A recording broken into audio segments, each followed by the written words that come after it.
ஓம் சக்தி அங்காளம்மா, ஓம் சக்தி அங்காளம்மா, ஓம் சக்தி அங்காளம்மா. உலகம் பிறக்கும் முன் ஒரு நாழி முன் பிறந்தால், கலியுகம் பிறக்கும் முன் கால்நாழி முன் பிறந்தால், சூரியன் சந்திரன் இல்லாத நாட்டிலே முந்தி பிறந்தால், மூவரை ஈன்றெடுத்தால், செத்து பிழைத்தால், சிவனுக்கே பாரியானால், மாண்டு பிழைத்தால், மறுரூபமான மாயசக்தி எங்கள் ஆதிசக்தி, எங்கள் அங்காள பரமேஸ்வரி. இது வைகாசி அமாவாசை. இந்த மாதம் ஊஞ்சல் உற்சவம் நடைபெறும். அது என்னைக்கு அப்படிங்கிறது கொஞ்சம் கன்ஃபியூஷனாகவே இருக்கும். ஏன்னா 5ஆம் தேதியே தொடங்கிடுது, 6ஆம் தேதி முடிவடைகிறது. 5ஆம் தேதி பார்த்தீங்கன்னா இரவு 8 மணிக்கு, அதாவது 7:56 தொடங்கிடுது. மறுநாள் சாயந்தரம் 6:40 முடியுது. அதனால் அமாவாசை இன்றைக்கா நாளைக்கான்றது சந்தேகமாக இருக்கும். அதனால் ஊஞ்சல் உற்சவம் எப்போ அப்படிங்கிறது தெரியப்படுறதுக்கு தான் இந்த வீடியோ பதிவு. பார்த்து பயன்பெறுங்க. நான் மலையனூர் கோயில் தர்மவத்தை நான் பேசுகிறேன், அரங்காக்கூர் தலைவர். புதன்கிழமை அமாவாசை 8 மணிக்கெலாம் நைட்டு பிறகுது. ஆனால் புதன்கிழமை அமாவாசை நாங்கள் ஊஞ்சல் வைக்கல. விழாக்கிழமை நைட்டு 11 மணிக்கு தான் ஊஞ்சல் வைக்கிறோம். ஆனால் அத்தனை பக்தர்களும் விழாக்கிழமை நைட்டு கலந்துக்கணுங்க.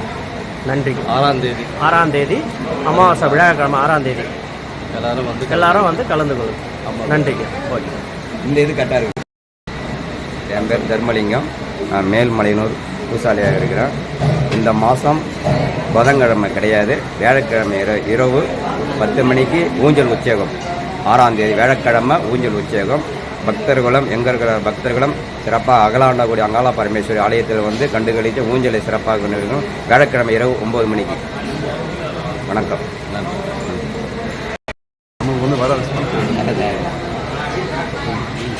சார் அனைவருக்கும் வணக்கம்.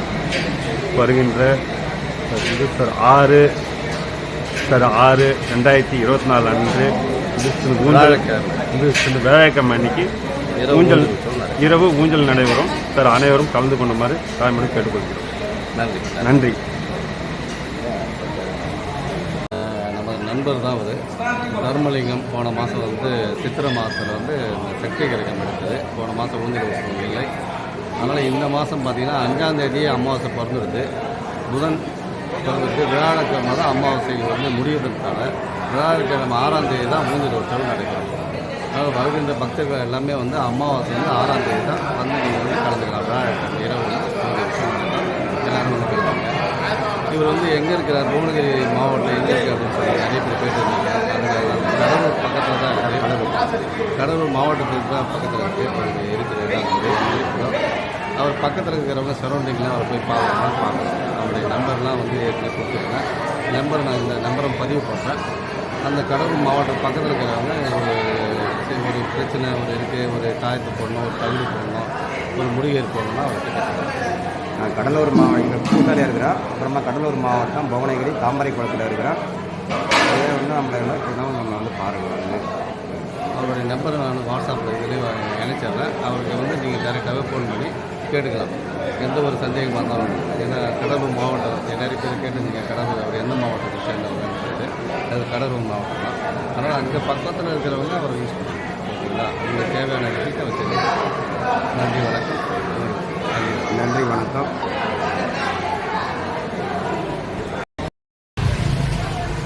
சொல்லுங்கம்மா. வணக்கம். என் பேர் கீர்த்தனா. மேல்மலையனூரில் இருக்கிறோம். புதன்கிழமை அமாவாசை பிறக்குது. ஆனால் புதன்கிழமை நைட்டு ஊஞ்சல் கிடையாது, வேலைக்கிழமை தான் ஊஞ்சல். எல்லாரும் வேலைக்கிழமை ஊஞ்சல் பார்த்துட்டு போங்க எல்லாரும். நன்றி, வணக்கம். எல்லாரும் கலந்துக்குங்க. எல்லாரும் வேலைக்கிழமை நைட்டு அமாவாசை ஊஞ்சல் வச்சுதான் பார்த்து 6ஆம் தேதி அமாவாசை அம்மன் அவர்களை பெற்று போங்க. நல்லபடியாக சந்தோஷம் தரிசனம் கண்டுட்டு போங்க. நன்றி, வணக்கம். வணக்கம். அங்காளம்மா நம்பி வாங்க, உங்கள் கஷ்டம் உங்கள் குறையெல்லாம் தீர்த்து வைப்பா. அங்காளம்மா நம்பி அவன் மண்ணை மைதிங்க, நல்லா இருப்பீங்க. நன்றி, நன்றி. இப்போ நீங்கள் பார்த்துக்கிறது மேல்மலையில் ஊஞ்சல் மண்டபத்தை தான் பார்த்துட்ருக்கீங்க. அங்கே போகும்போதே சுற்றி போட்டு போகிறாங்க பாருங்கள். கோயிலுக்கு உள்ளே போகும்போதே சுற்றி போட்டுட்டு உள்ளே போகணும். ஏன்னா ஒரு ஜிஷ்டி பரிகாரங்கள் தான். எந்த கோயிலே பரிகார தலமாக தான் இருக்குது. நம்ம ஏதோ ஒரு சின்ன சின்ன தடங்களாக இருக்கும். நம்ம வீட்டில் ஏதோ ஒரு செயல்கள்லாம் செய்ய முடியாமல் பிரச்சனையோடு இருப்போம். அதுக்காக இந்த இடத்துல வரும்போது சுற்றி போட்டுட்டு கை கால் கழுவிட்டு அம்மாவை போய் பார்க்கும்போது சுற்றி போட்டுட்டு உள்ளே போயிடணும்.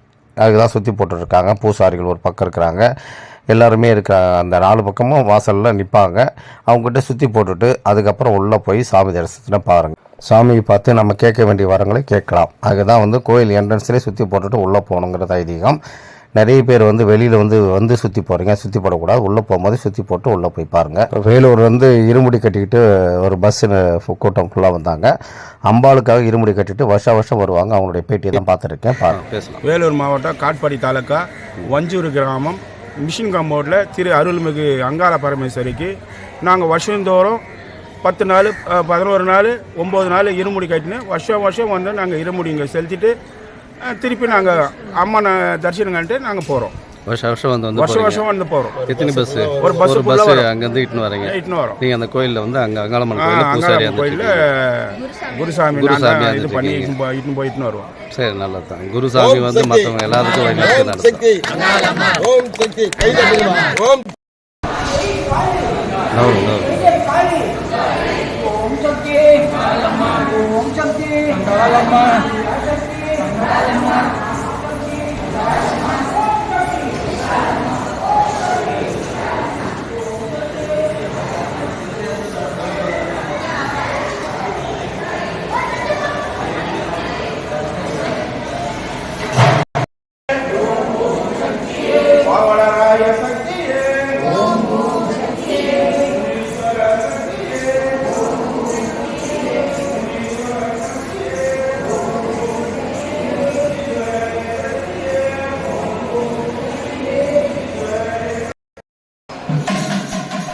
அம்பாளுடைய வேஷம் எடுத்து ஆடிக்கிட்டு வந்துட்டுருக்காங்க. பாருங்கள், எவ்வளோ ஆங்காரமாக ஆடிக்கிட்டு இருக்காங்க. அம்மா கஞ்சூலி வேஷம், இந்த மாதிரி வேஷத்தோடு தான் அம்மா வந்தாங்களாம். அதனால தான் வருகின்ற பக்தர்கள் எல்லாருமே நேர்த்திக்கடனாக கஞ்சூலி வேஷம் அம்மாவுடைய வேஷமாகவே போட்டுட்டு வராங்க.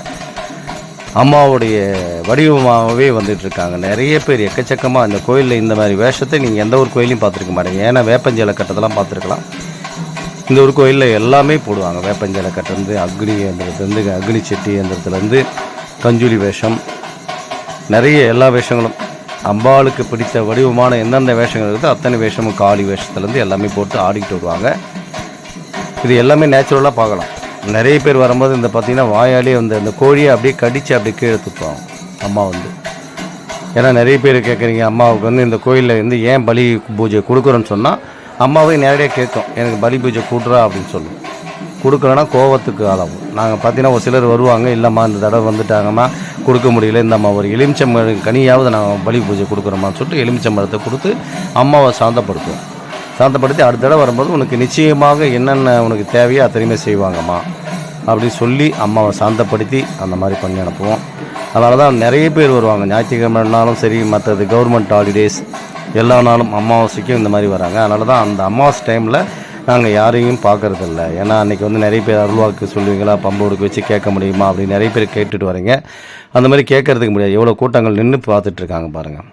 இவ்வளோ கூட்டத்திலே பம்பை சவுண்ட் அடிக்கும் போது நம்ம கேட்குறதுக்கே முடியாது. எல்லாமே அருள்வாக்கு கேட்டுட்ருக்காங்க. அம்மா ஏன்னா ஆடியோ நல்ல வார்த்தையை நமக்கு சொல்ல மாட்டாங்களா, நம்ம வீட்டில் இருக்கிற பிரச்சனையை சொல்ல மாட்டாங்களா சொல்லிட்டு. ஏன்னா இப்போ தெளிவு இல்லாமல் இருந்துட்டுருக்காங்க. எவ்வளோ பிரச்சனை கலியுகம் ஏற்கனவே புராணங்களில் சொல்லிடுச்சு, 80 பேர் கஷ்டத்தோடு தான் இருக்காங்க. அவங்க பிரச்சனை தீராத பிரச்சனையாக தான் இருக்கும். அப்போ அந்த பிரச்சனை தீர்க்கிற இடம் பார்த்தீங்கன்னா மேல்மலையனூர் கோயில் தான். அதுக்காக தான் நிறைய பேர் கேட்டுட்டு வராங்க. அம்மாக்கிட்ட அருள்வாக்கு அம்மா சொல்லுவாங்க, உங்களோட குலதெய்வ கட்டு இருக்குதா, இல்லை உங்களுக்கு என்ன கெட்ட சக்தி நடமாட்டோம், அந்த இடத்துல என்ன பிரச்சனை அப்படின்றது அம்மா சொல்லுவாங்க.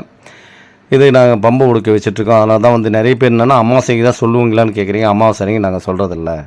ஏன்னா இவ்வளோ கூட்டத்தில் நீங்கள் பிரச்சனையோடு தான் வந்துட்டுருக்கீங்க. அதுக்கு நாங்கள் தீர்வு கொடுக்குற இடத்துல நாங்கள் வந்துட்டுருக்கோம். இந்த பிரச்சனை என்னென்னு பம்பை சவுண்டில் ஒன்றும் கேட்காது, கூட்டங்கள் அதிகமாக வர டைம்லாம் கேட்காது.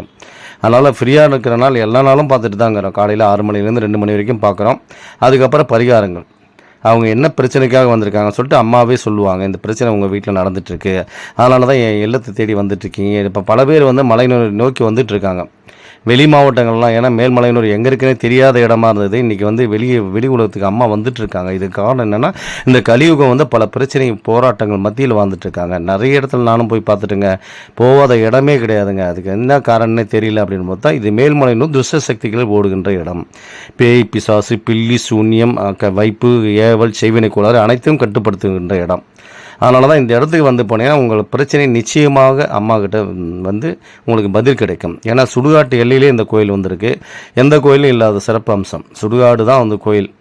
ஒன்று பார்த்தீங்கன்னா காசியில் சுடுகாடு இருக்கும், ரெண்டாவது பார்த்தீங்கன்னா அம்பாள் வந்து இந்த இடத்துல வந்து சுடுகாட்டு எல்லையில் இருக்கிறாங்க. அதனால் சுடுகாட்டு கோயிலுக்கு வந்து பவர் அதிகம். அதனால் நிறைய பேர் சொல்லுவாங்க, நீங்கள் அங்கே போங்க, எங்கேயும் நீங்கள் போய் பார்க்காதீங்க, மேல்மலையனூர் போனீங்கன்னா உங்களுக்கு பிரச்சனைக்கு உண்டான தீர்வு கிடைக்கும். அதுதான் நீங்கள் சுடுகாட்டு நாங்கள் பிணம் எரிக்கிற இடத்த தான் காமிச்சிட்ருக்கேன். ஏன்னா இந்த இடத்துல தான் உட்கார வைப்போம். கோயில் வந்து உள்ளார இருக்குது பாருங்கள், அது உள்ளே போனீங்கன்னா காளி உள்ளே இருக்காங்க. அம்மா வந்து அந்த காளிக்கு பூஜைக்கு முன்னாடி தான் வந்து இந்த பிணத்தை எரிக்கிறோம். ஏன்னா பெங்களூர்லாம் பார்த்தீங்கன்னா சுடுகாட்டு எல்லையில் போயிட்டு இந்த சாமி ஆடி போயிட்டு மயனை கொள்ள விடுவாங்க, போய் எலும்பெல்லாம் கடிச்சு எடுத்துகிட்டு வருவாங்க, விசேஷமாக கொண்டாடுவாங்க. இந்த கோயிலே வந்து சுடுகாட்டு எல்லையிலே இருக்கிறதால நாங்கள் அப்படிலாம் ஒரு பெரிய பிரம்மாண்டம்லாம் பண்ணுறதில்ல. ஏன்னா இது பார்க்குறதுக்கு உங்களுக்கே ஒரு தெரியும், சுடுகாட்டு எல்லை தான் இது. சுடுகாடு இந்த இடம் பிணம் எரிக்கிறதுக்கு ரெடியாக வந்துட்டுருக்காங்க. இது தினசரி இன்றைக்கும் பிணம் எரிக்கிறது இங்கே தான். ஏன்னா ஆதி காலத்துலேருந்து நாங்கள் பிணம் எரிக்கிறது இந்த இடத்துல தான், இப்போயும் இதே இடத்துல தான் பிணம் எரிச்சிட்ருக்கோம். அதான் நீங்கள் பார்த்துட்ருக்கீங்க. இப்போ நீங்கள் பார்த்துங்கிற இடம் தான் வந்து உட்கார வச்சு சக்கரங்கள் போட்டு பேய் ஓட்டுறதுலேருந்து எல்லாமே செய்வினை கோடாலேருந்து எல்லாத்தையும் இங்கே தான் வந்து சுற்றி போகிறது எல்லாமே வந்து பண்ணிகிட்டு இருக்கோம். அதனால் இந்த இடத்துல வந்து பரிகாரங்கள் பண்ணால் உங்களுக்கு ஒரு நிரந்தர தீர்வு கிடைக்கும். அதான் உடம்பு சரியில்லை, என்னோட ரொம்ப நாளாக பிரச்சனை ஆகுது, ஆஸ்பத்திரி இங்கே போய் பார்த்துருக்கேன், எல்லா இடத்துலையும் நார்மலாக இருக்குது, எல்லா ட்ரீட்மெண்ட்டும் பார்த்துட்டு வந்துட்டேங்க, எல்லாமே கரெக்டாக இருக்குது அப்படின்னு சொன்னால் அவங்க செய்வினை கோளாறால் பாதிக்கப்பட்டிருப்பாங்க. அந்த பாதிப்பானது தொடர்ச்சியாக அந்த குடும்பத்துக்கே கூட இருக்கலாம், அந்த ஒரு தனிநபருக்கு மட்டும் இருக்கலாம். படுத்து படுக்கையாகவே இருப்பாங்க, எல்லா ட்ரீட்மெண்ட்டும் பார்த்தாச்சு, எல்லாம் நார்மல். ஏன்னா இந்த செய்வினை குரலாக வந்து உடம்பு ரீதியாக அவங்களுக்கு எதையும் காட்டாது. அங்கெல்லாம் பார்த்தீங்கன்னா எல்லாம் நார்மலாகவே இருக்கும். ஆனால் உங்களுக்கு தான் பிரச்சனை, அந்த தொடர்ச்சியான பிரச்சனைகள் வந்துட்டு இருக்கும். அதுவும் இல்லாத இந்த செய்வினை கோளாறால் பாதிக்கப்படுறவங்க பார்த்தீங்கன்னா வீட்டிலே தடை தாமதம் எல்லாமே இருந்துகிட்ருக்கும். திருமணத்துக்கு தடை, குழந்தை பாக்கியம் தடை, எல்லாத்துக்குமே வியாபாரத்துக்கு தடை, பணத்திற்கு தடை, எல்லாத்துலேயுமே வந்து தடை முடக்கடி தான் அவங்களுக்கு. அதனால தான் அந்த செய்வினை கோளாறு எதுக்கு செய்கிறாங்கன்னு சொன்னால் அவங்கள முடக்கடி போட்டுடணும், அந்த குடும்பத்தையும் முடக்கடி பண்ணிடணும், அவங்க வந்து எழுந்திருக்கக்கூடாது அப்படிங்கிற மாதிரி தான் செய்வினை கோளாறுலாம் பண்ணுறதுக்கு காரணமே அதுதான். அது யார் ஒரு நாள் செய்யலாம், அவங்க சொந்த பந்தத்திலே செஞ்சுருக்கலாம், வெளியாளுங்க வேணாம், வியாபாரம். இப்போ நிறைய பிரச்சனைகள்லாம் வந்து தன்னை மீறி யாரும் வளரக்கூடாதுன்றதுக்காக நிறைய பிரச்சனைகள் பண்ணிகிட்ருக்காங்க. அந்த மாதிரி பண்ணும்போது தான் அவங்க பிரச்சனையால் பாதிக்கப்படுறாங்க. அப்போ இந்த இடத்துல வந்து சுடுகாடுன்றதால இங்கே உட்கார வச்சு அவங்கள செஞ்சு அனுப்புகிறோம். செஞ்சு அனுப்பும்போது தீர்வு கிடைச்சிருது. அதாவது முழுமையாக நம்பி வரலாம். இந்த இடத்துல வந்து ஒரு பரிகாரம் பண்ணிட்டு போனீங்கன்னா அதுக்கப்புறம் நீங்கள் ஃபோன் பண்ணி டீட்டெயிலாக கேட்டுக்கலாம். உங்கள் குடும்பத்துக்கு உண்டான தாயத்துலேருந்து தகுடுலேருந்து எல்லாமே கொடுத்து அனுப்புகிறோம். அவங்களுக்கு வந்து பிரச்சனை என்னான்னு ஃபஸ்ட்டு பார்ப்போம், உட்கார வச்சு பம்போடுக்கு வச்சு அடித்து பார்ப்போம். அதில் வந்து அவங்களுக்கு என்ன பிடிச்சிருக்கு, கெட்ட சக்தி என்ன பிரச்சனை இருக்குதா, இல்லை செய்வினை கோளாறால் பாதிக்கப்பட்டிருக்காங்களா. ஏன்னா இப்போ வருடக்கணக்கில் வந்துட்டுருக்காங்க. எல்லா ஊர்லேயும் நானும் பார்த்துட்டேன். 10 வருஷம் 5 வருஷம் இருக்கிறவங்களாம் எனக்கு ஃபோன் பண்ணி பேசுகிறாங்க, ஐயா நாங்களும் 10 வருஷமாக இருந்துகிட்ருக்கு, இந்த பிரச்சனை 5 வருஷமாக இருந்துகிட்ருக்கு, எல்லாமே முடக்கடி தான். ஏன்னா வந்து ஒரு பிரச்சனைன்னு வந்தால் எல்லாமே சேர்ந்து தான் முடக்கம் பண்ணும். அதான் நீங்கள் பார்த்துருங்க. இன்றைக்கும் வந்து பிணம் எரிக்கிறதுக்காக கட்டைகள்லாம் வந்துட்டுருக்கு. ஏன்னா தினசரி இங்கே வந்து எரிக்கிறது பார்த்திங்கன்னா தினசரியாக எரிப்பாங்க. இங்கே பணம் எரிக்கிறது இந்த இடத்துல தான். இதே இடத்துல பக்கத்தில் சக்கரங்க போட்டு வச்சுருக்கேன் பாருங்கள். இங்கே பக்கத்துலேயே போட்டு தான் இந்த பேய் ஓடுறது எல்லாமே இந்த இடத்துல தான். கழிப்பெடுக்கிறதுக்காக தான் அந்த சக்கரங்கள் போட்டிருக்காங்க. அதனால் இந்த சுடுகாட்டு எல்லையிலே செய்வது பவர் அதிகம். இங்கே மயானக்குள்ளே ஓடுறது இந்த இடத்துல தான். அதனால தான் வந்து பார்த்திங்கன்னா எக்கச்சக்கமான கூட்டங்கள் மேல்மலையினருக்கு வந்தபடியே இருக்கிறாங்கன்னு சொன்னால் துஷ்ட சக்திகள் ஓடுகின்ற இடம். நம்மளை பிடிச்ச கெட்ட சக்தியானது நம்மளை விட்டு விலகிடும். ஏன்னா அம்மா காலிலே விழுந்துட்டோம், அம்மாவை விட்டால் வேறு யார் இருக்கிறாங்க? 51 சக்தி பீடங்கள் முதன்மையான தலமாக இருக்கிறது. அதுக்கு தான் மேல்மலையனூர் வந்து இன்றைக்கி முதன்மை தலமாக வந்துட்டுருக்கு. அதனால தான் வந்து பார்த்திங்கன்னா எக்கச்சக்கமான கூட்டங்கள் வந்தது வந்து எப்படியே இருக்குது. மேல்மலையனூர் போனால் நமக்கு ஒரு தீர்வு கிடைக்கும்னு நம்பி வந்துட்டுருக்காங்க. அதான் நீங்கள் பார்த்துட்ருக்கீங்க. இப்படியே உள்ளே போனீங்கன்னா அம்பாள் வந்து காளி அவதாரமாக உள்ளே இருந்துட்டுருக்காங்க. இது உள்ளே தான் பார்த்திங்கன்னா வந்து இந்த பூசணிக்காய், குமுட்டிக்காய், ஊமத்தங்காய் எல்லாம் தலையை சுற்றி கோழியிலேருந்து எல்லாமே சுடுவாங்க. சூளம் பேக் சைடில் அம்பாளுடைய காளி அவதாரத்துக்கு பின்னாடி வந்து சூளம் இருக்குது. அந்த சூளத்தில் வந்து பார்த்திங்கன்னா எலுமிச்சம்பழம், குமுட்டிக்காய், ஊமத்தங்காய், பூசணிக்காய், கோழி எல்லாமே காவு கொடுத்துருப்பாங்க. பார்க்கலாம், நீங்கள் உள்ளே போய் பார்த்தீங்கன்னா தெரியும். அதனால் வரவங்க உங்களுக்கு ஏதோ ஒரு பிரச்சனை, அதனால் வந்து இன்றைக்கி பார்த்தீங்கன்னா நிறைய ஃபோட்டோலாம் அவங்க கூட குத்தி விடுறாங்க. மனிதருடைய ஃபோட்டோவெலாம் எடுத்துகிட்டு வந்து அதிலையும் குத்தி விட்றாங்க, சீட்டு கட்டி போடுறாங்க. நிறைய என்னென்ன செய்யணுமோ அத்தனையுமே பூட்டு போடுறதுலேருந்து எல்லாமே. எதுக்காக இந்த பூட்டை போடுறோம், இந்த பூசணியை ஏன் குத்துறோம் அப்படின்ற ஒரு இது எல்லாமே இருக்குது. அதை கேட்டுட்டு அதுக்கு தகுந்த மாதிரி செஞ்சுங்க. எல்லாத்துக்குமே இந்த இடத்த வந்து ஒரு பரிகார தலமாக வந்துட்டுருக்கு. நீங்கள் எதுக்காக வந்திருக்கீங்களோ அந்த சக்தியானது உங்களை வந்து நிச்சயமாக காப்பாற்றும். அம்மா வந்து காளி அவதாரத்தில் இருந்துட்டுருக்காங்க, கோபத்தோடு இருந்துட்டுருக்காங்க. ஏன்னா இந்த கலியுகம் அவ்வளோ பிரச்சனை மத்தியில் அவங்க வாழ்ந்துட்டு இருக்கும்போது இந்த வந்து ஒரு பலி பூஜை கொடுக்கும் போதுன்னா ஏற்கனவே உக்கிரமான தெய்வம் இந்த காளி தெய்வமானது உக்கரத்தில் இருக்காங்க. மேற்கொண்டு நம்மளுடைய பிரச்சனை சொல்லும் போது என்ன பண்ணுவாங்க, உடனே அவங்களுக்கு வந்து தீர்த்து கொடுக்குற இடத்துல அம்மா வந்துட்டுருக்காங்க. ஏன்னா கஷ்டங்களோடு வரவங்க தான் இங்கே எக்கச்சக்கமான பேர் அம்மாக்கிட்ட வந்து முறையிடாத விஷயங்களே இல்லை. எல்லாமே ஒரு பிரச்சனை, எதுக்கேற்றாலும் எந்த பிரச்சனையாவது வந்துட்டு இருப்பாங்க. அம்மாவோட எல்லைக்கு போனால் ஒரு தீர்வு கிடைக்கும் சொல்லிட்டு, அதனால தான் அங்கே எலுமிச்சம்பழத்துலேருந்து எல்லாமே குத்தியிருக்காங்க பாருங்கள், கோழியிலேருந்து எல்லாமே குத்திருக்காங்க, நீங்கள் பார்த்துட்ருக்கீங்க. இதெல்லாம் வந்து எதுக்கு நான் காமிக்கிறேன்னு சொன்னால், இங்கே வந்தீங்கன்னா உங்களுக்கு ஒரு நிரந்தர தீர்வு கிடைக்குங்கிறதுக்காக தான் நான் கொடுத்துட்ருக்கேன். கேட்கலாம், நல்லதுக்கு மட்டும் கேட்டுவாங்க, கெட்டதுக்காக எதையுமே நீங்கள் கேட்காதீங்க. நல்ல ஒரு செயல்கள் இருக்கிற மாதிரி இருக்கும். ஏன்னா யாருடைய பாதிப்பு எந்த இடத்துலையும், ஏன்னா உலகமே படைச்சது அவங்க தான். ஆனால் நல்லது கெட்டதுக்கு தகுந்த மாதிரி நினச்சிக்கிட்டு அம்மாவை வேண்டிகிட்டு வாங்க, நல்லது செய்கிற எண்ணத்தோடு வாங்க. எனக்கு பாதிப்பு வந்தது, யாருக்கும் பாதிப்பு வரக்கூடாது, எனக்கு செஞ்சது யாரோ அம்மா நீயே பார்த்துக்கணும், அம்மா பார்த்துக்குவாங்க. அதுதான் காளி அவதாரமாக இருந்துகிட்ருக்காங்க. அவங்களுக்கும் பிள்ளை தான், நமக்கும் பிள்ளை தான். எதிராளியை என்ன பண்ணணுன்றது அம்மாக்கிட்ட ஒப்படைச்சிருங்க. அம்மா நீயே பார்த்துக்கம்மா, எனக்கு வந்து அவ்வளோ பிரச்சனை கஷ்டத்தோடு வந்துட்டுருக்கேன், என்ன பிரச்சனை அவ்வளோ தூரம் அவங்க கொடுத்துட்ருக்காங்க, அதனால் அவங்க இந்த பிரச்சனை தீர்க்கணும்னா நீயே பார்த்துக்கோ. நான் வந்து எதையும் சொல்ல விரும்பலை. எனக்கு என்ன பிரச்சனை பண்ணானோ அவனை வந்து என்னை தடுத்து நிறுத்தி அவனை வந்து என்ன பண்ணணும் நீ பண்ணு, என்னுடைய இடத்துக்கே வரக்கூடாது, என்னுடைய பிரச்சனைக்கு அவன் தலையிடக்கூடாது. அவ்வளோ கஷ்டங்கள் குமுறலோடு தான் அந்த இடத்துக்கு வந்திருக்கேன் நான். ஏன்னா 100க்கு 80 பேர் இந்த பிரச்சனையோடு தான் வராங்க. ஒரு 20 பேர் தான் இந்த இடத்த கூட பார்க்குறது கிடையாது. அப்படியே வருவாங்க, கோயில் சாமி தரிசனம் பார்த்துட்டு அப்படியே போயிடுவாங்க. இது ஏன்னு கேட்டேன்னா, அந்த 20 பேர் வந்து இன்றைக்கும் நல்லா இருந்துகிட்ருக்காங்க, அம்மாவுக்காக நேர்த்தி கடன் செலுத்துகிறாங்க, நிறைய பண்ணிட்டு வராங்க, அவங்க நல்லா இருக்கிறாங்க. அதான் நீங்கள் மயான காளி தான் பார்த்துட்ருக்கீங்க. டெய்லி உடல்கட்டு மந்திரங்கள் கொடுத்துட்டு வந்துட்டுருக்கேன். அந்த மந்திரங்கள்லாம் கேட்டு நீங்கள் அந்த மந்திரத்தை டெய்லி உச்சரிக்கப்படுங்க. ஓம் காளி பகவதி பைரவி, என்னை எதிர்த்து வந்த எதையும் கட்டு, கடுகவன பட்சியை கட்டு, மிருகத்தை கட்டு, ஓம் காளி ஓம் ருத்ரி ஓங்காரி ஆங்காரி அடங்கு கட்டினேன், சபையை கட்டு, சத்ருவை கட்டு, எதிரியை கட்டு, எங்கேயும் கட்டு, சிங் பங் லங் லங், ஓம் சிவாய நம, ஓம் ஸ்ரீம் க்ளீம் வாம நம சுவாகம். இந்த சேனலுக்கு எல்லாமே லைக் பண்ணுங்கள், சப்போர்ட் பண்ணுங்கள், ஷேர் பண்ணுங்கள். நான் என்னுடைய நம்பரை எப்போ வேணாலும் கான்டாக்ட் பண்ணலாம். ஏதோ ஒரு பிரச்சனையாக இருக்குது அப்படின்னு சொன்னால் ஃபோன் பண்ணி கேட்டு தெரிஞ்சுக்கலாம்.